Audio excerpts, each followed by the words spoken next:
So welcome to this session. In this session we'll discuss about we'll look at the model number 4, in which we discuss theories of failure. So here you can see some pictures where the materials or the components which have been used during its operation or application, they have failed.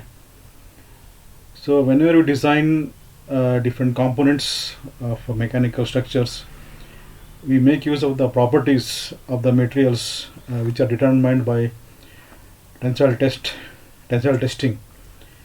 So in tensile testing, for example, we get different properties of the materials such as yield strength, ultimate strength, stiffness, maybe called the Young's modulus of the material.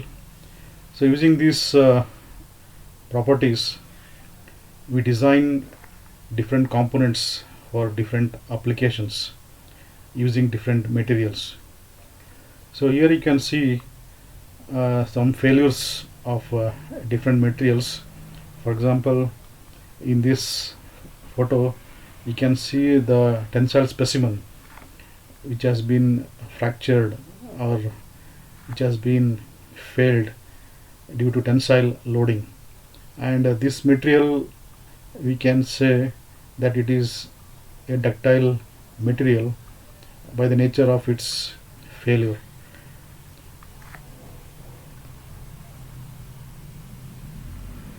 So in this picture you can see how the brittle fracture and ductile fracture takes place. So by looking at the nature of this fracture, we can say whether it is ductile or brittle.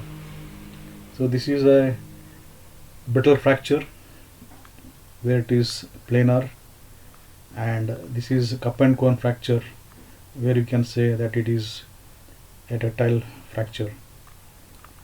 And this is one example of crankshaft of an IC engine which has been fractured during its operation. Similarly, you can see the bolt which has been failed during its operation. So this is the shear failure of the bolt, and this one is the ductile fracture of the bolt. And you can see the fracture of the ship at the center. So like that, different materials which have been designed for different applications fail during their operations, during their applications.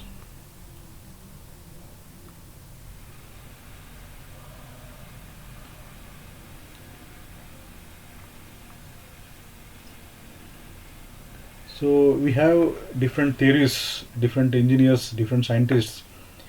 They have proposed different theories of failure, wherein we try to compare the different types of loadings on the material during their operation with respect to the properties which has been determined from the tensile test.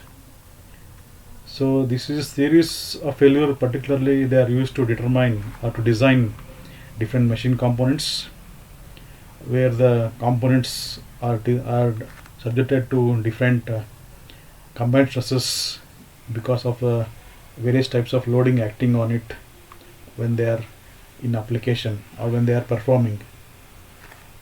For example, we have IC engine crankshaft here, and there are some other examples. For example, shafts which are used in power transmission. From turbines to the generator, we use shafts, circular shafts. So they also experience failure while they are operating. Then some other examples like spindle of a screw jaw. Then we have different bolt and welded joints which fail because of the eccentric loading. You can see in the photo here. And different rods, for example, ceiling fan rod which is in tension. So like this, there are many other components which fail because of different stresses being acted upon them when they are performing. So as I told, that theories of failure, they are employed in designing the machine components which are subjected to failure stresses under combined loading conditions. So here main thing you to understand is that usually when you design different components, we make use of the properties of that materials, and the properties of the materials is obtained by doing tensile test. And when you do the tensile test, we get some properties like yield strength and ultimate strength of that material.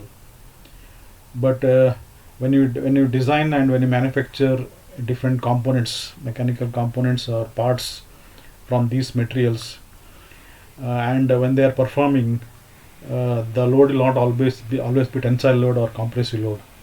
There will be various kinds of loads acting upon them, which results in different kinds of stresses. For example, bending stresses, shear stresses, tensile stresses, combined compressive stresses, something like that.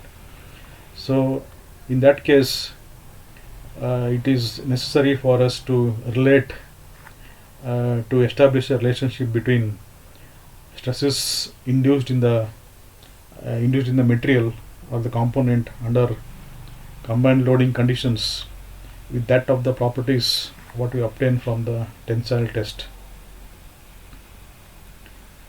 So here you can see one example. We have a simple bar or a member or a rod which is under axial tensile load P, and the diameter of the rod or the bar is D. It's a circular cross section, and from the tensile test we have found that the property of this material is wherein we get yield strength and the ultimate strength. So yield strength of this material is found to be 200 megapascal from the tensile test, and the ultimate tensile strength of this material is found to be 300 megapascal. So in this simple case, the component is subjected to only tensile load.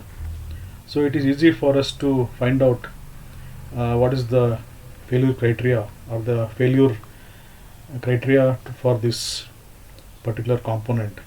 So here we find out the stress in the bar. So stress should be less than or equal to the yield strength of this material if we want the material to perform without failure. So the stress what we apply, because of this load applied, the stress developed induced in this material will be sigma 1 or sigma. So this stress, it's a normal stress, and by the formula we know that it is force divided by area. So this force is P and the area is pi d square by 4. So this is the stress induced in this bar because of this applied load P. So this stress should be less than or equal to the yield strength of this material. Only then the material will be performing without failure. Otherwise, if this stress is more than the yield strength of this material, this bar will undergo plastic deformation, and ultimately it will lead to the failure of this material when it reaches this 300 megapascal, which is the ultimate strength of this material. So in this simple case, it is very easy for us to relate or to find out the failure criteria. But in the second case, we have the same component, same bar, which is subjected to different kinds of loading here. So apart from this tensile load, we have the twisting moment or the torque which is applied on this bar. So this torque and the tensile load will induce different kinds of stresses in this material. So it is very difficult for us to understand or to study or to examine the failure criteria of this material when it is subjected to two kinds of loading here, torque and the axial load. So in such cases, this is one simple case. Similarly, many of the components which are designed or manufactured by using different materials which have different tensile properties, it is difficult for us to analyze the failure criteria, or when or for on which load or on which stresses the metals will be failing. So different scientists, they try to find out the relationship between the yield strength and the ultimate strength in tension test, and they try to relate the relationship between these properties with respect to the stress induced depending upon the combined loading conditions.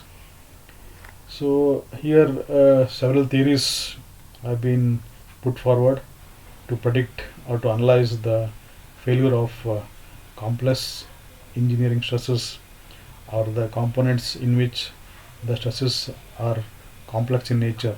For example, triaxial stresses or biaxial stresses. So these are only theories which can predict the failure criteria, but until now we cannot say that this one particular theory is adequate to predict the failure in the combined stresses on the material. So to establish a relationship between tensile stress properties and the combined stresses acting on the components, different theories have been put forward or proposed by different scientists and engineers. So based on the different stresses which they have concentrated, we have different theories here based on their names of the engineers or scientists, and also equivalent stress on which they have established the failure criteria. So one such important theory is, first one is maximum principal stress theory, which was proposed by Rankine. So it is also called as Rankine's theory, and it particularly deals with principal stresses on the material or on the component, and it takes only the maximum principal stress to predict the failure of the material. Similarly, and this principal stress is normal stress. So this is the normal stress. And similarly, we have one more theory, and it's called as Guest and Truscus theory. So these two are the engineers who proposed this theory, and they concentrated on the shear stress, that is the maximum shear stress which is induced in the component, and this maximum shear stress is related to the tensile strength properties of the material from which that component is made. And other theories are there, like Saint Venant's theory, which is based on strain, principal strain. We have Hayes theory, which is based on total strain energy of the material when it is failed, and we have Von Mises theory, and they look into this maximum distortion energy theory. So like this, we have different theories of failure. So, but according to your syllabus, we'll try to concentrate only on these two theories. The first theory is based on the maximum principal stress, which looks at the normal stresses in the material, and the second one is the maximum shear stress, which takes care of the maximum shear stress to predict the failure. So we have two theories. One is based on normal stress, one is based on shear stress for predicting the failure of the components when they are performing. So here, coming to the first one, maximum normal stress theory or maximum principal stress theory, or we can call it as Rankine's theory also. So this is particularly applicable for brittle materials. So brittle materials, they fail with the initiation of a crack. So the fracture occurs from the initiation of a crack. So the statement of this theory is given here. So you can see that this theory says that the failure will start in a machine part if the maximum tensile stress in the part exceeds the ultimate tensile strength of that material, or if the maximum compressive stress in the part exceeds the ultimate compressive strength of that material, which is determined from the uniaxial testing or the tensile testing. So as I told you, in tensile test we get these properties like ultimate strength, tensile strength, or ultimate compressive strength, or also yield strength, something like that. So yield strength or ultimate strength is obtained from the tensile testing, uniaxial testing, and that will be compared with the maximum tensile stress or the maximum principal stress which is calculated for the material. So here you can see the condition for failure is the maximum principal stress, that is sigma 1, should not when it exceeds the ultimate strength or the yield strength of that material, then the metal will fail. So this is the condition for failure. So in the maximum principal stress theory, we calculate the maximum principal stress first, that is sigma 1, and if that sigma 1 is more than the ultimate strength or the yield strength of the material, then the failure will occur. So here the factor of safety will be 1, so the working stress will be same as the yield stress here. So here it is for tensile test, so T is for tensile test or tensile forces, and C is for compressive force. So we know that usually we take tensile stresses or tensile forces as positive and compressive forces as negative. So what is the condition for safe design then? So for safe design, it is opposite of this condition for failure. So the maximum principal stress sigma 1 should be less than or equal to the ultimate strength of the permissible stress, where we consider the factor of safety.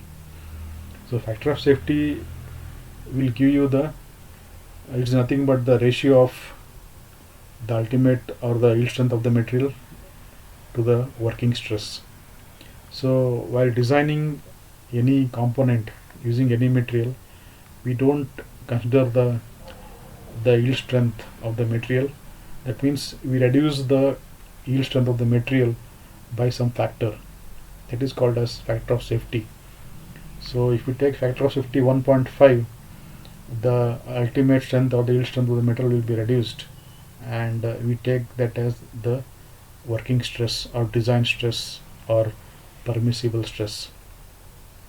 So that design stress should be less than the maximum principal stress.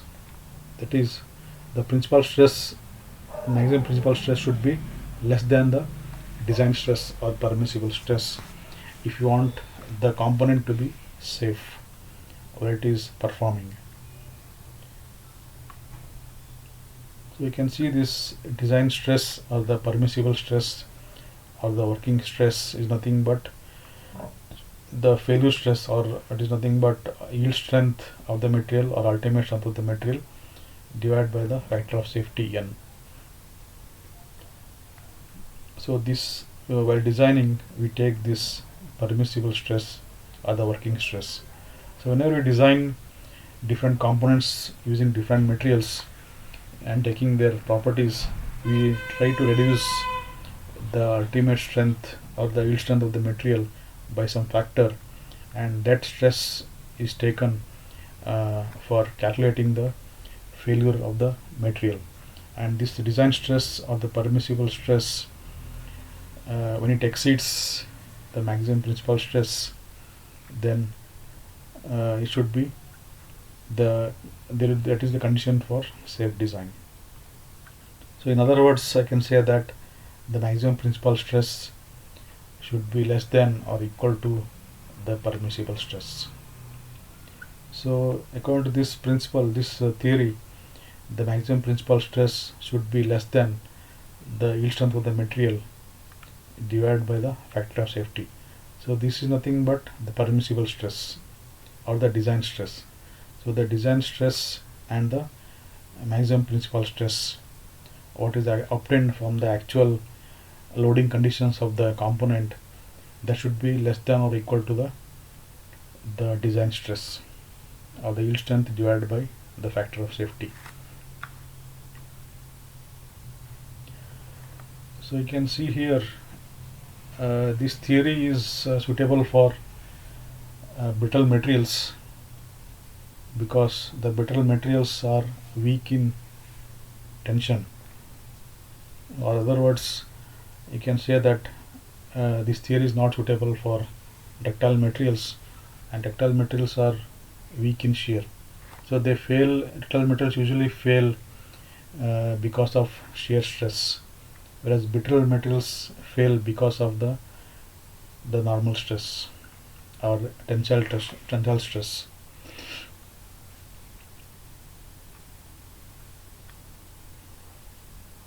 So usually for brittle materials, whenever we design different components using brittle materials like cast iron, we make use of this theory, and using this theory we reduce the yield strength or ultimate strength of that material by some factor n, and that is taken as design stress.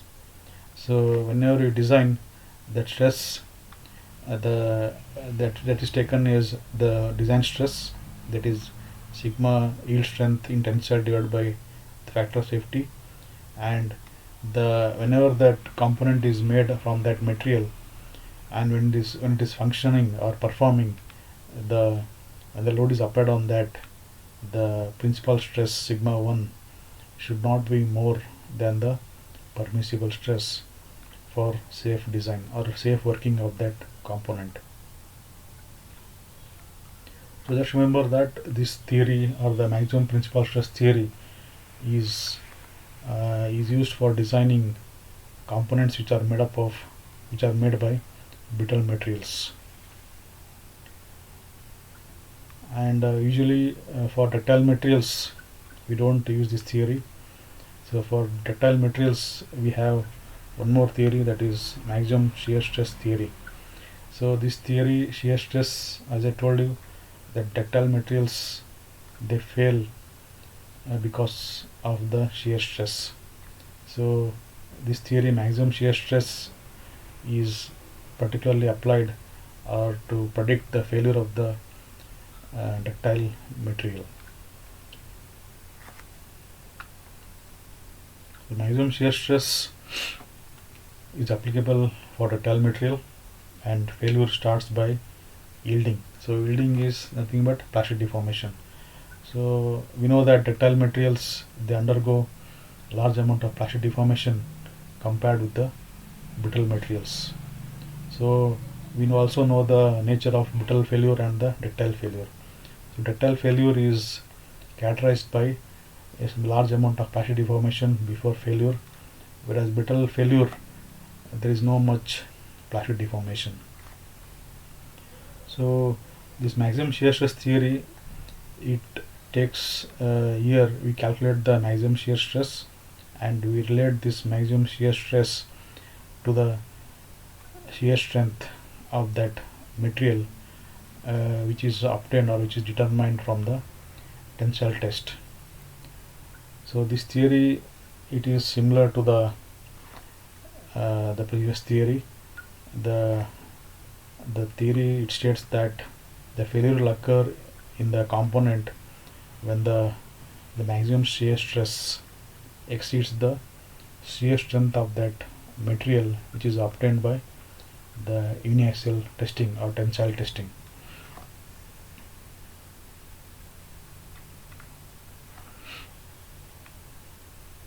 So here you can see the condition of failure in the shear stress theory. So as indicated by that statement, maximum shear stress, if it is greater than the yield strength in shear under tensile test, then the component will fail. So here the yield strength in shear, it is not obtained, you cannot get it directly from the tensile test. So that is related to the yield strength of that material, half of that.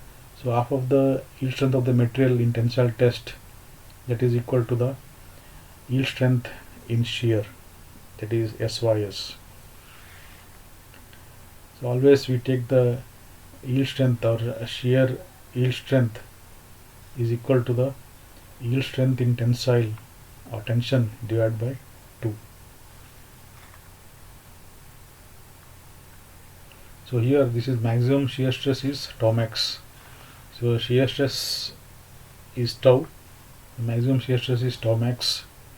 So when the tau max or the maximum shear stress, when it exceeds half of the yield strength in tensile or tensile test or tension, then it will be failing, the material will fail. Similarly, for if you want the design to be safe, the maximum shear stress should be less than the yield strength or the yield strength in shear of the material.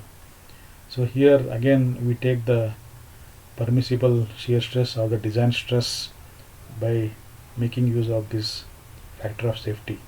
So we divide this yield strength of the material by factor of safety here. So this SY by T is nothing but the half of this yield strength in shear. So yield strength in shear is equal to yield strength in tensile by 2. So again if we divide this by factor of safety, we will get the design shear stress. So for safe design, the maximum shear stress should be less than this permissible shear stress. So mathematically, tau max should be less than or equal to this SYT, that is the yield stress in tension divided by 2n.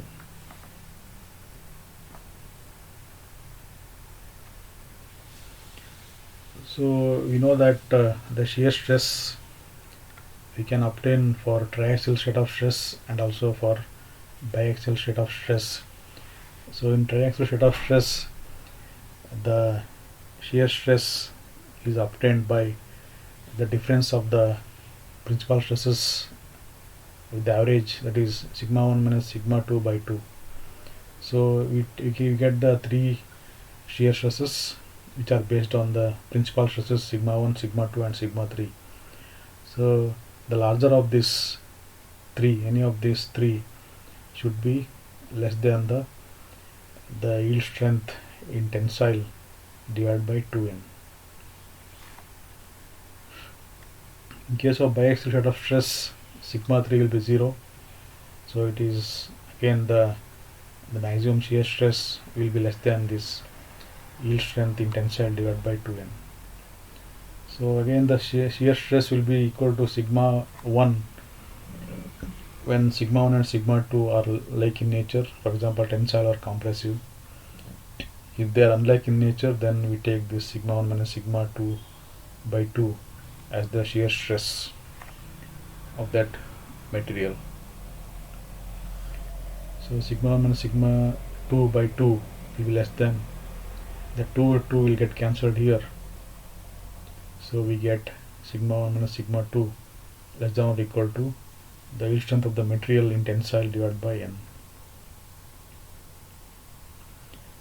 So if you compare maximum shear stress theory as well as maximum principal stress theory, they will give the same results for ductile materials under uniaxial state of stress and biaxial state of stress, only when principal stresses are like in nature. And maximum shear stress theory is not suitable under hydrostatic stress condition, where you have equal stresses in all directions. And this theory, that is maximum shear stress theory, is suitable for ductile materials and gives oversafe design. So oversafe design means it is safe and it is costlier, it is uneconomic.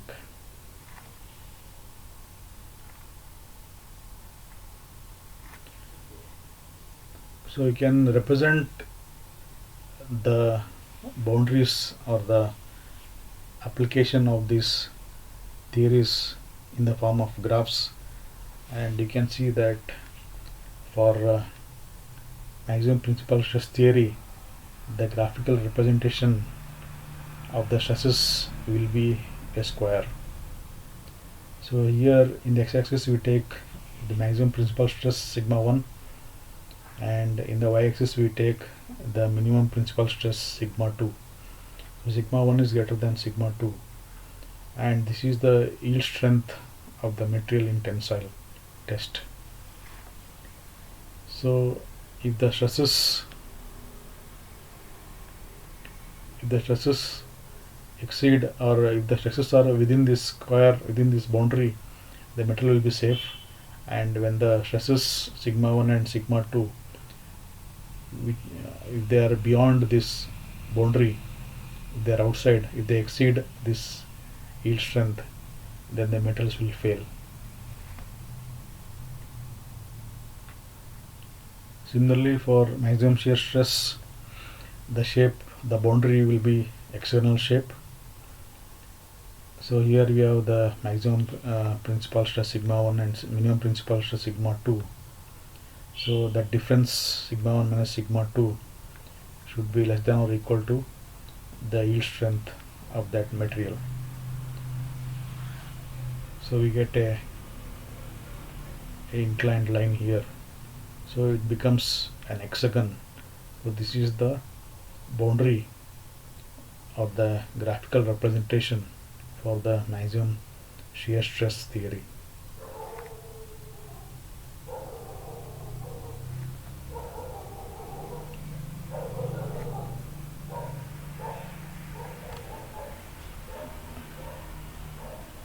Okay, thank you, and we'll continue with the next section later.